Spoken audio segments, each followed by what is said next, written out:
Avant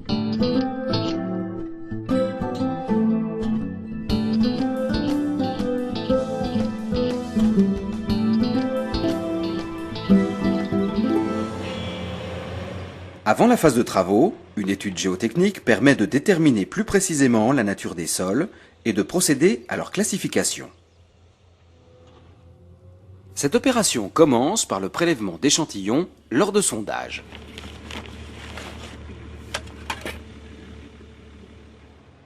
En fonction de leur nature, les matériaux extraits peuvent être réutilisés, soit directement, soit après traitement, ou mise en dépôt.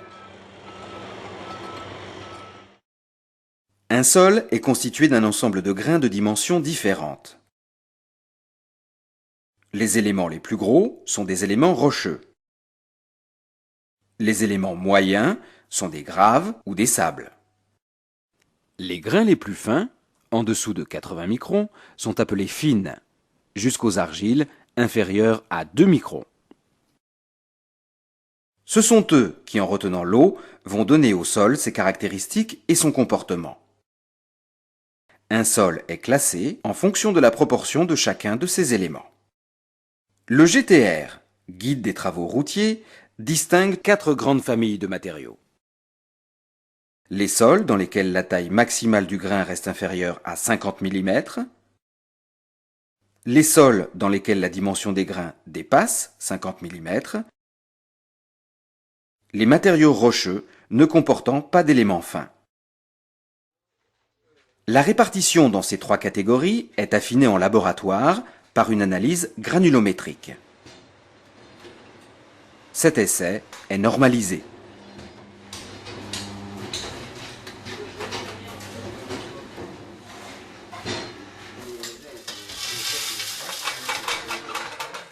L'échantillon est passé à travers une succession de 5 ou 6 tamis selon le matériau.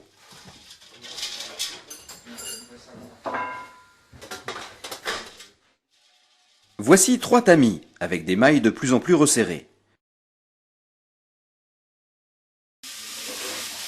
Chaque tamis retient les éléments supérieurs à sa maille.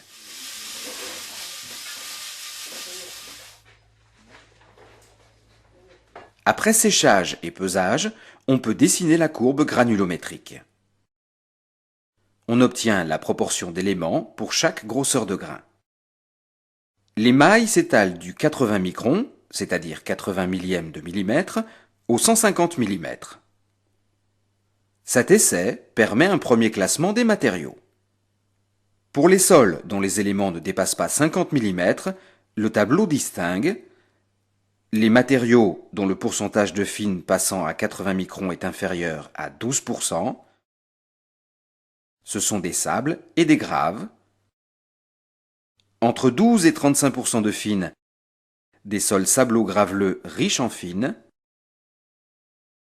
Entre 35 et 100%, les sols fins. En dessous de 12%, on utilise le passant à 2 mm pour affiner la classification. Il permet de distinguer les graves en dessous de 70% et les sables entre 70 et 100%. Pour les sols comprenant des fines, on cherche à déterminer leur sensibilité à l'eau. Plus un matériau est fin, plus il est sensible à l'eau. Voici un caillou et sa surface extérieure, représentée à plat. Le caillou est fractionné. On crée ainsi 2 surfaces supplémentaires. Si on répète l'opération, on crée encore 2 nouvelles surfaces pour le même volume de cailloux. Plus le matériau est fractionné, plus la surface de l'ensemble des éléments, appelée surface spécifique, augmente. On verse une quantité d'eau identique sur un gros élément et sur du matériau fin de même poids. L'eau se répand à la surface et une partie y adhère.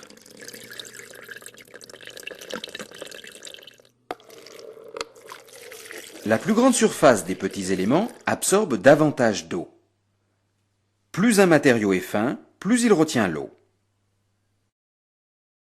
L'argile, dont la taille des grains est inférieure à 2 microns, est le matériau le plus fin rencontré, et donc le plus sensible à l'eau.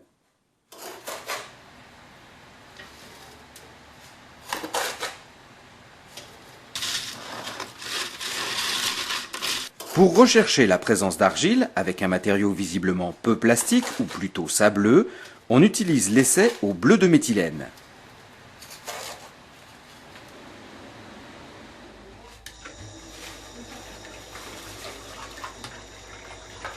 Par cet essai, on mesure la quantité de bleu de méthylène pouvant être absorbée par le matériau.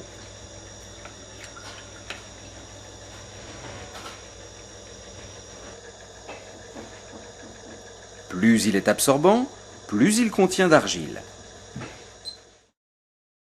On peut ainsi distinguer parmi les sables et graviers, en dessous d'une VBS de 0,1, les classes D1 et D2, qui sont insensibles à l'eau, au-delà de 0,1, les classes B1, B2, B3 et B4, qui sont progressivement plus sensibles. Pour rechercher la présence d'argile dans un matériau visiblement plastique, on utilise